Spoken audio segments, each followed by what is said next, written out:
दोस्तों, आप अपनी रोज की दिनचर्या में कई ऐसी चीजों को देखते हैं जिनका जवाब कई लोगों को पता नहीं होता। दिन और रात का ये समय हमारी पूरी दिनचर्या में एक महत्वपूर्ण रोल अदा करता है। रात के समय सब लोग सो जाते हैं और दिन के समय सब काम करते हैं, लेकिन सब कुछ ये परफेक्ट पीरियड में कैसे हो रहा है? आखिर पहले दिन और दिन के बाद रात कैसे होती है? ऐसा क्यों नहीं होता कि पहले 2 दिन हो जाएं, फिर 2 रातें हो जाएं? दिन और रात छोटे बड़े क्यों होते हैं? हर साल मौसम के अंदर बिल्कुल फिक्स समय में सब कुछ कैसे होता है? सर्दी, गर्मी, वर्षा की ऋतु समय पर कैसे आती है? और पृथ्वी पर ऐसी भी कई जगह मौजूद हैं जहां पर 6 महीने दिन और 6 महीने रात ही रहती है।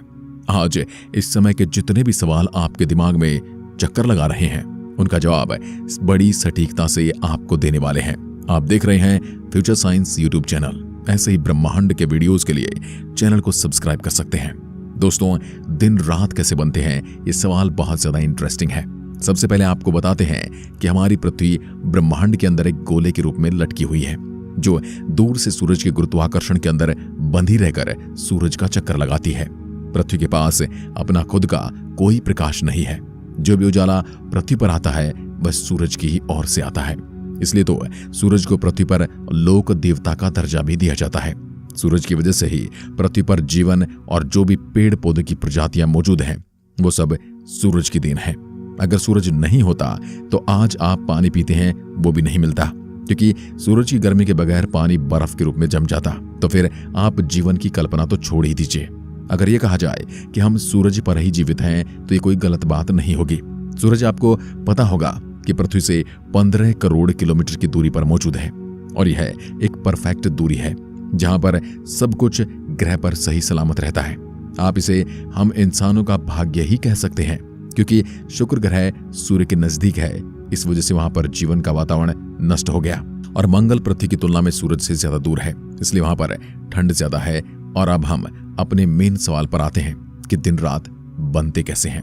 तो इस सवाल का सिंपल सा जवाब है कि पृथ्वी का जो आधा भाग सूरज की ओर होता है, जिस पर सूरज की रोशनी पड़ती है, उस साइड दिन रहता है, और जो भाग सूरज के बैक साइड में पड़ता है उस पर सूरज का प्रकाश नहीं जा पाता। इस वजह से उस वाले भाग में रात होती है। अब दूसरा जो सबसे इंटरेस्टिंग सवाल है कि आखिर दिन के पीछे रात और रात के पीछे दिन क्यों होता है?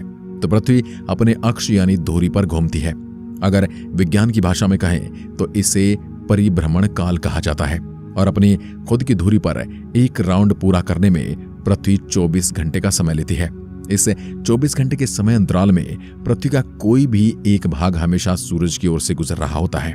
इस कारण सूरज की रोशनी इस भाग में पड़ती है, तो इस वजह से दिन रहता है, और पृथ्वी का भाग जो पीछे की साइड रह जाता है वह भाग अंधेरे में रहने के कारण यहाँ पर रात होती है। ये कुछ ऐसे आप वीडियोस फुटेज में देख सकते हैं। इस प्रकार परिभ्रमण के एक चक्कर में लगभग आधे समय के लिए दिन होता है और आधे समय के लिए रात। तब दूसरा चक्कर आरंभ हो जाता है, और इस प्रकार रात के पश्चात दिन और दिन के पश्चात रात रहती है। 24 घंटे के एक दिन रात को साधारण बोलचाल में एक दिन कहा जाता है। और अब आपके दिमाग में जो तीसरा सवाल आ रहा है कि दिन रात छोटे बड़े क्यों होते हैं, अब मैं आपको जो बात बता रहा हूं उसे बड़े ध्यान से समझिएगा। अब आपके दिमाग में ये पूरी तरह से कॉन्सेप्ट क्लियर हो जाएगा। यदि पृथ्वी का अक्ष पृथ्वी के कक्ष यानी सूरज के चारों ओर चक्कर लगाने वाले मार्ग पर लंबवत मतलब कि सीधा होता है, तो पृथ्वी पर ये प्रत्येक स्थान पर दिन रात बराबर होते हैं। लेकिन ऐसा है नहीं।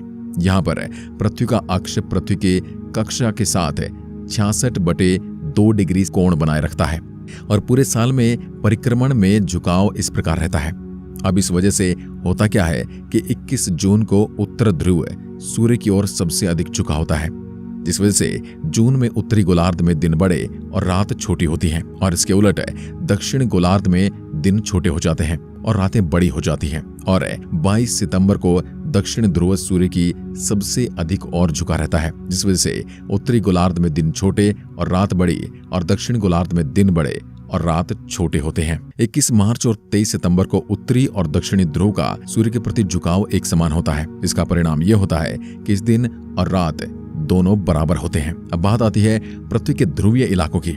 जैसा कि मैंने वीडियो में पहले बताया 6 महीने तक दिन और 6 महीने तक रात पृथ्वी के ध्रुवीय इलाकों में रहती है। उत्तरी ध्रुव 21 मार्च से 23 सितंबर तक लगातार सूर्य के सामने रहता है और दक्षिण ध्रुव 23 सितंबर से 21 मार्च तक विषुवत वृत्त पर दिन रात वर्ष भर समान होते हैं और मौसम भी वर्ष भर एक जैसा ही रहता है। अब बात आती है आखिर पृथ्वी पर मौसम कैसे बदलते हैं, साल में आखिर कैसे वर्षा, सर्दी, गर्मी का मौसम आता है। इस सवाल का जवाब छुपा है पृथ्वी के द्वारा सूर्य का चक्कर काटने के एक राउंड में। पृथ्वी सूर्य के चारों ओर एक परिक्रमण पूरे एक वर्ष में पूरा करती है, यानी एक चक्कर पूरा करने में 365 दिनों का समय लग जाता है। इसे ही एक साल कहा जाता है। इस परिक्रमण में अक्ष का झुकाव सदा अपने समांतर रहता है।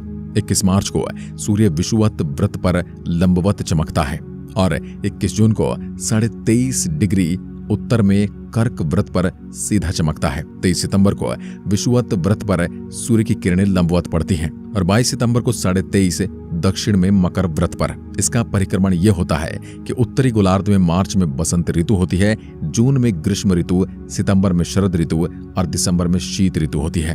दक्षिण गोलार्ध में ऋतुएं इसके विपरीत होती हैं। गर्मी के मौसम में दिन लंबे होते हैं और रात समय में छोटी होती हैं।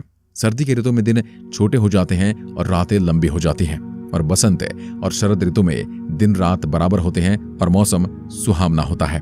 दोपहर को सूर्य की किरणें लंबवत पड़ती हैं, परंतु प्रातः और साय के समय किरणें तिरछी होती हैं। यही कारण है कि दोपहर को हमारी छाया छोटी होती है, परंतु सवेरे और शाम के समय बड़ी होती है।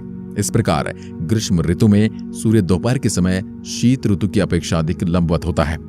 अतः ग्रीष्म ऋतु में साय छोटे होते हैं और शीत ऋतु में लंबे होते हैं। एक और बात ध्यान देने योग्य है, सूर्योदय के समय गर्मी हल्की होती है।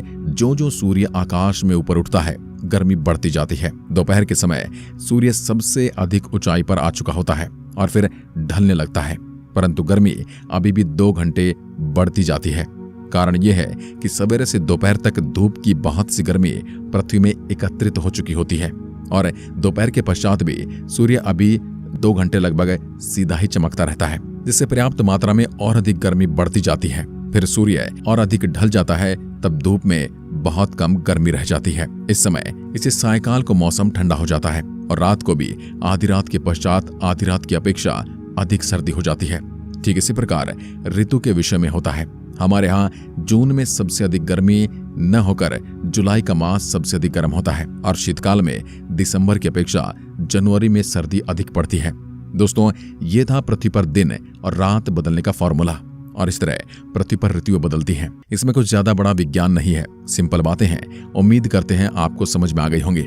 अगर वीडियो अच्छा लगा है तो फ्यूचर साइंस चैनल को सब्सक्राइब जरूर करें। वीडियो को अंत तक देखने के लिए आपका बहुत बहुत धन्यवाद।